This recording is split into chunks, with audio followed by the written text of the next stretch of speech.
Hey there, this is Jeff with Meeple Who Games, and I have a kid with me. I'm Will. So last night was Halloween, and it was cool. So now they done trick-or-treating, and they want to hang out. So I ended up making a dread story for them to run. So 6 kids kind of set up in the garage after they divvied up all their candy and stuff. Set up a Jenga tower at 2x4s.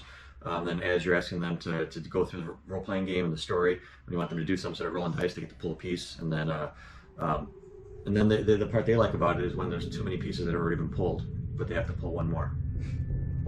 What do you guys do then? You have to make a heroic sacrifice. Oh, what's a heroic sacrifice? When you knock over the tower and then something good happens for the other people, but then your character's dead. Yeah, so character dies are out of the game, but that makes some of the best stories. So I got a lot of memories from other times we've done it. Yeah, so it started kind of coming up with dread stories, because they're kind of homebrew yourself. So I'd say my inspiration, a lot of stuff I read. So this is the Ray Bradbury, the October Country, which is great because it's just a whole bunch of like little stories in here. So it was running here about different colored glass that they were looking through, which we'll talk about. I got some other ideas from this one, the Cthulhu Casebooks of Sherlock Holmes and Miskatonic Monstrosities. This is where I kind of learned about the cages and some ghouls. And then, of course, the RPG that I love playing and being the keeper of is the Call of Cthulhu, just kind of the overall creepiness of what you're trying to do. So let me tell you about what we did. So I set the kids up, and I said that they were all at the friend's house. I left them at their own age, right? So they were in junior high kids. They were at a friend's house. And that one of the moms told them, they were going to the carnival that was closing out. So that's kind of a little part of Ray Bradbury's Something Wicked This Way Comes. And I told them that some kids have gone missing in the last week since the carnival was there, and like there were power fluctuations and stuff. I kind of told them to be careful on their ride there. Then you guys went for a bike ride? We went to a bike ride to the carnival. And then once we got there, well, on the way there, I let them prep a little bit because I kind of knew they were getting into some sort of a horror dread thing. So I had one of the dads owning a military surplus store, right? So we all got pocket knives, and then one of us got a bulletproof vest. We got a med kit, and then like a sword. Because that's... You carry a sword to the carnival. Yeah, as you're sitting on the tilt-a-whirl. That's what they want to do, so that's kind of cool. The other thing I did was, I read another story that's called Stranger, instead of Stranger Things, it was Stranger Dread. So one idea that they had there was have a couple people roll, and then based on what they roll, you give them special abilities. So one of the kids I gave telekinesis, so he can kind of control some things. So me and my other friend got telekinesis. No, me and my other friend had photographic memory, and then our other friend had telekinesis. Right, so that kind of gives them a little, because this is meant to be an over-the-top sort of pulp type of experience. So as they get to the carnival, they chain up their bikes, kind of talking about different feelings and senses and smells as we get there. And then one of the other kids, as he came in to play the game, he goes, "Hey, Mr. Nason, can we put, what's the guy from It? Pennywise." He goes, "Can you put Pennywise in the story?" So I made one of the kids find Pennywise was there, just a clown. They gave him a red balloon. And then what would I do? And then you had him pick, you had him pull a piece, and then he popped the balloon, and then inside it said, "You've been chosen." Right, and the other fun part about that was I told all the other kids that they didn't see the clown, and the clown didn't exist. Only him. He was the only one that saw it. Just to kind of weird stuff out a little bit. So then as I kind of walked down the carnival down Main Street, I gave them some options of stuff to do, and one of their kids didn't really want to do any of that because he was scared as to what would happen. I had them that they were going to do pop the balloons at the dartboard, and every balloon on there was red as well, and he just wanted nothing to do with that. Once again, I made it so all the other kids had no idea what he was talking about and didn't see it. Kind of get that eeriness.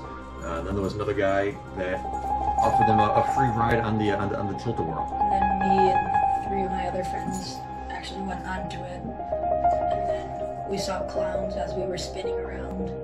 So we saw clowns in the other carts and stuff. And then when they got off, the guy that was running it, he ended up giving them tickets to ride again. But when they turned the ticket over, what did it say? You two. You two. Yeah, you two, you've been chosen. So now they kind of figure out what's going on here. And then there's one kid's like, "Well, I need to get chosen too, otherwise this isn't going to work." So I needed a way of getting them all together. So there were 6 of them, and it turns out that if you go on the The slide, the sack slide. Yeah, the burlap sack slides, that there's 6 rows there. So I had all 6 of them go up there, and as they got ready to go, one of the kids, the kid that hasn't chosen yet, kind of reached down as he was pushing up, felt like a slimy, viscous liquid. And they gave me the order in which they went, and the kid that was in the back started seeing them disappear as they were going down the slide, so they kind of pulled through a vortex. And then when they all woke up, they were in a cage. And when we woke up, we saw another cage on the other side of the barn, and like a ghoul climbed through the ceiling and started eating all the other kids in the cage. Yeah, so now they're kind of on a timer. Then they started hearing the same footsteps and claw marks above them starting to break through. So, but then one kid used telekinesis to speak as if the ghoul was coming through the cage, kind of use it to close it, so it kind of split in half a little bit at the top. And then they started using some of the tools, the pocket knife to kind of pick one of the locks, and then to use as a timer, you start having something chase them. So their ghoul started coming down for them to make a decision, and they all decided to run out of the cage. And then Try close the cage. Try closing the cage, then and then try to relock it. So then as they were walking through the barn, they could have gone out the regular exit, but one kid found like a secret trap door. So then I went into that, and we found like another room down there. Yeah. So they kind of went down a tunnel to another room, and then in that room, just kind of went down under the barn and opened up to a room that had a pedestal on it, and had a guy, presumably dead, kind of against the wall, no exits, and there was a stone pillar pedestal that had 4 different colored glass with chains on it, and a flashlight. Mm-hmm. So when you shine the light through the blue one, there was like a crescent moon, and then we shined the flashlight through the red one onto the dead body, and actually inside of there was a key that we found. So I had to cut the guy open and retrieve the key. Then using the yellow one, we shined it on the wall, and we actually found the keyhole, and we put the key in there, and then another room opened up. And then as soon as that door was opening up through the brick wall they couldn't find, they heard the ghoul get out of the locked cage upstairs and start coming towards them. But then the ceiling of the stairs in the barn kind of closed to keep the ghoul at bay from outside. Walking down the hallway, it opened up into a bigger round room with a hole in the middle of the ground, which is where they found some of the missing schoolmates. Yes, so we found 5 or 6 of our schoolmates, and only 2 of them were alive. So there were spiders crawling on the insides of them, so we had to get rid of those. Yep, so yeah, some of their actual friends. And then I don't know what happened, but then the giant spider started to descend from the ceiling. Oh yeah, after we stabbed the one spider that was inside of our friend, the giant spider shrieked because he got stabbed basically because they were linked. So then the giant spider kind of Lord of the Rings like kind of started descending on them. They ended up taking the spider webs that they were wrapped in the cocoons and setting them ablaze and then playing baseball, because 2 of the kids actually play baseball. So they're pitching to each other. So each time they wanted to do that, I had them pull Jenga pieces to see how quick they were and if it was a direct hit to get the spiders to go away. At this part of the night, having them have a lot of pulls, the tower was pretty precarious and about ready to fall. So I kind of gave them a hand. Well, actually, at this part, I was kind of stuck because I had no idea how I was actually going to get them out of this room because I didn't have an exit strategy. So I let them know that there was a hole in the ceiling. They could see the outside a little bit where the spider was kind of descending from. So one of their friends wanted to be heroic. And so he knocked over the tower, and he said that he climbed up and he tackled the spider, and then they fell to the ground, and then they crashed into the ground.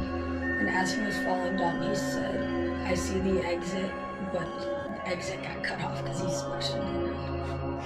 Yeah, so now the other kid is in a cesspool of all of the spray of the other spider, and at which time they start hearing that the ghoul is now scraping through the door and breaking through and kind of going to come down the hallway for them. So they found the 2 of the friends that were still alive. They ended up going fireman's carry, trying to climb up the silk. So we had to have them pull to see if they were strong enough to carry themselves and a friend. So I was actually carrying one of my friends up the rope, but then I couldn't get him up the ledge, so the other friend had to use telekinesis to lift him off my back and put him on the ledge. And then I climbed up, and then I helped my other friend who was carrying another person, those 2 people up, and then everyone got up, and then we saw a tree.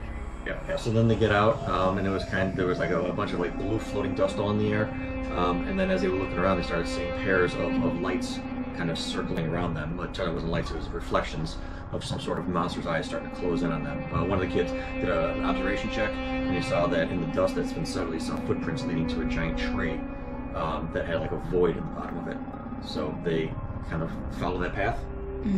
We followed that, and then I was trying to push the tree over, and then I just got like engulfed into the void, and then all the other kids just followed. Yeah, they all ran through to get away, so they all ran out of the tree, and then it turns out they popped out to the carnival place, but the following day where all the litter and stuff was there, the carnival was gone, and as they popped out, there was a police officer and deputy questioned them as to where they've been, and where did these 2 kids come from, and what did they do with the other 4. So then they got taken down to the police station to be questioned, and as they were doing that, there was another electrical surge of power, and they got teleported back to the forest place where all the other monsters started to surround them before the tree, and then that's where we ended the night. And the fun thing about Dread is that even though my one friend got killed, he came back as one of the people we were carrying that had been kidnapped by the spider. Yeah, because the best thing about the Dread, well, these role-playing events, about telling the story, making memories, that's not about, you don't really win, personally. Yeah, you just don't lose. And so then we'll see if we've done this before, we take the characters, and then if I come up with another story and continue with whatever powers they had or kind of their experiences. But overall, pretty good? All right. Yeah, go ahead and use any of those ideas you want, and if you do, let me know what you do that's different.